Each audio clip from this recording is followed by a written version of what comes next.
Now, doctors not just in their clinic, listen to Doctors on Air.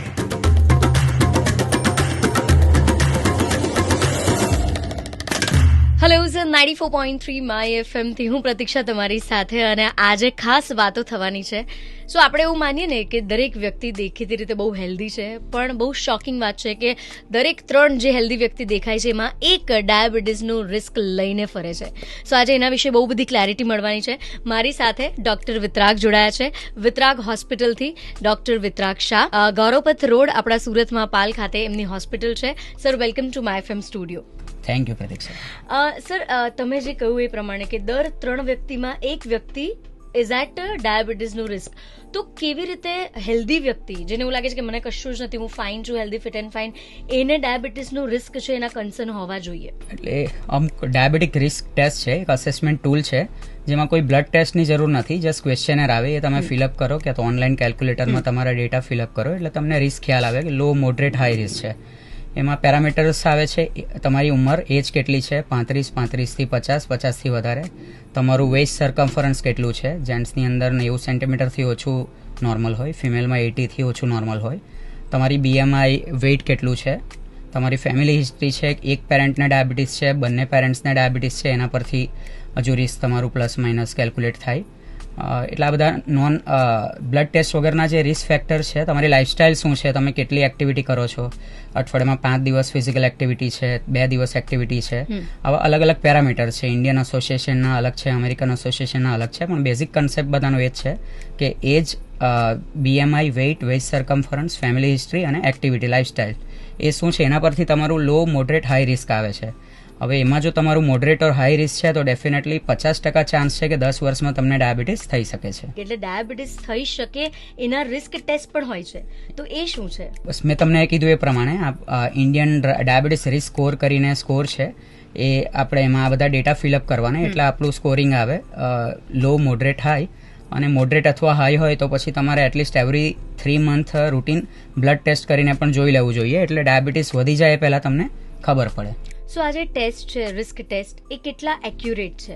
આ just એક prediction tool છે, એટલે જે ડેટા છે, સ્ટડી રિસર્ચ થયા છે કે આપણે 10 લાખ લોકોના પર સ્ટડી કરી છે, સર્વે લીધા છે, અને આમાંથી ટેસ્ટમાં જેનું કટ ઓફ આટલા સ્કોર આવ્યા છે, દાખલા તરીકે 50% મોડરેટ રિસ્ક આવ્યું છે, અને એને 10 વર્ષ પછી એ લોકો પાછું એનાલિસિસ કરે છે કે એમાંથી ડાયાબિટીસ છે, તો 50 થી 60% પેશન્ટ જેનું મોડરેટ રિસ્ક હોય એને ડાયાબિટીસ આવવાના ચાન્સ છે, અને 70 થી 80% જેનો હાઈ રિસ્ક આવે છે એને આગલા 5 વર્ષમાં ડાયાબિટીસ થવાનું રિસ્ક છે. અને ઇન્ટરેસ્ટિંગ થિંગ એ છે કે લાઇફસ્ટાઇલ ચેન્જીસ, 10% વેઇટ લોસ કરો, ડેઇલી એક્ટિવિટી કરો તો 58% ડાયાબિટીસ પ્રિવેન્ટ થઈ શકે છે. એટલે તમને પહેલેથી ખબર પડે અને તમે પહેલાથી સતર્ક થઈ જાઓ તો તમે એને આવતું રોકી શકો છો કે તો ડિલે કરી શકો છો. વન્ડરફુલ. પાણી પહેલા પાળ બાંધી શકાય છે. That's great. અને આ ડાયાબિટીસ ટેસ્ટની વાત કરીએ, જે ડાયગ્નોઝ કરે છે ટેસ્ટ, એ કોમનલી કયા ટેસ્ટ છે? યુઝ્યુઅલી આપણે ફર્સ્ટ ટાઈમ પેશન્ટ આવે ત્યારે રેન્ડમ બ્લડ શુગર કરતા હોઈએ છીએ. રેન્ડમ બ્લડ શુગર 200 ની ઉપર હોય અને એની સાથે કોઈ ચિહ્ન હોય ડાયાબિટીસના, એટલે કે વધારે તરસ લાગવી, વધારે ભૂખ લાગવી, વજન ઘટવું, આ બધા ચેન્જીસ હોય, અથવા તમારું ફાસ્ટિંગ બ્લડ શુગર 126 ની ઉપર હોય, અથવા 3 મહિનાનું એવરેજ બ્લડ શુગર જે HbA1c કહેવાય એ 7%, 6.5% ની ઉપર હોય, તો આપણે ડાયાબિટીસ કહી શકીએ છીએ. અને બીજું, પ્રેગ્નન્સીમાં સ્પેસિફિકલી આપણે ઓરલ ગ્લુકોઝ ટોલરન્સ ટેસ્ટ કરતા હોઈએ છીએ, એટલે શુગર પીવડાવીને 1 કલાક અને 2 કલાકે શુગર લેવલ જોઈએ, એ પણ તમારું 2 કલાકનું શુગર જો 200 ની ઉપર હોય તો આપણે શુગર કહી શકીએ છીએ. ઓકે. અને સર, તમે હમણાં કીધું કે લાઇફસ્ટાઇલ ચેન્જીસ કરીએ તો પાણી પહેલા પાળ બાંધી શકાય છે, તો એ જે પ્રી ડાયાબિટીક છે, એટલે કે ડાયાબિટીસ થવાના ચાન્સીસ છે, એ ઘટાડવામાં કેવી રીતે મદદ કરે? એનાથી તમારી બોડીનું ઇન્સ્યુલિન રેઝિસ્ટન્સ ઘટશે, તમારું વેસ્ટ સર્કમ્ફરન્સ ઘટશે, એટલે પેટની ચરબીઓ પણ ઓછી થશે. એટલે ડાયાબિટીસ એડલ્ટહુડમાં થાય કેમ છે? ટાઈપ 2 ડાયાબિટીસમાં ઇન્સ્યુલિન રેઝિસ્ટન્સ વધારે ભાગ ભજવે છે. ઇન્સ્યુલિન બોડીમાં હોય છે, પણ ઇન્સ્યુલિન તમારું મસલ ઓછા હોય એટલે રેઝિસ્ટન્સ બોડીમાં થઈ જાય છે. ઇન્સ્યુલિન બને વધારે છે પણ કામ નથી કરી શકતું. તો તમે એક્સરસાઇઝ કરશો, તમારું મસલ માસ વધશે, ફેટ લોસ થશે, એટલે તમારી બોડીનું એન્ડોજીનસ ઇન્સ્યુલિન જ કામ કરવા લાગશે, એટલે વગર દવાએ તમારું શુગર કંટ્રોલ થઈ જશે. ઓકે. હવે નોર્મલ કોઈ માણસ છે જેને ડાયાબિટીસ નથી અને એ ચોકલેટ કે આઈસ્ક્રીમ ખાય છે, તો એનું કલાક પછી બી શુગર જોશો નોર્મલ હશે. જ્યારે જેને શુગર હોય છે એ ખાય છે તો એનું વધારે હોય છે. એનું એ જ કારણ છે કે આપણી બોડી જેને શુગર નથી એનું ઇન્સ્યુલિન કામ કરે છે અને શુગર ઘટાડી દે છે. ત્યારે નોર્મલ પેશન્ટની બોડીનું શુગર નથી ઘટતું ડાયાબિટીસ હોય તેને, કારણ કે ઇન્સ્યુલિન હોય છે પણ કામ નથી કરી શકતું. એનો મતલબ એ પણ નથી કે શુગર નહીં હોય અને આઈસ્ક્રીમ ને એ વધારે ખાવું જોઈએ. ઇન્સ્યુલિન સિવાય એ બોડીમાં ફેટ ડિપોઝિશન અને લોંગ ટર્મ બીજા ચેન્જીસ પણ કરતો હોય છે. એટલે ઓવરઓલ તો લો કાર્બોહાઈડ્રેટ ડાયટ, લો ગ્લાયસેમિક ઇન્ડેક્સ વાળો ડાયટ જ લેવો જોઈએ. વન્ડરફુલ. અને સર લાસ્ટલી પૂછવા માંગીશ કે ફેમિલી હિસ્ટ્રી કેટલો રોલ પ્લે કરતી હોય છે ડાયાબિટીસના રિસ્કને? ફેમિલી હિસ્ટ્રી બહુ મેજર રોલ છે. જે રિસ્ક અસેસમેન્ટ ટૂલ છે એમાં પણ મેજર સ્કોરિંગ છે ફેમિલી હિસ્ટ્રી પરથી આવે છે. એટલે ફેમિલી ગિફ્ટ છે. આપણે દવા લેવાથી ભાગવું નહીં જોઈએ. રિસ્ક છે તો જાણી લેવું જોઈએ, નિદાન જલ્દી કરી દેવું જોઈએ અને ખબર પડી જાય તો દવા ચાલુ કરી દેવી જોઈએ. કારણ કે ભાગવાથી શુગર નથી સારું થવાનું, દવાથી આપણને કોઈ ડેમેજ નથી થવાનું.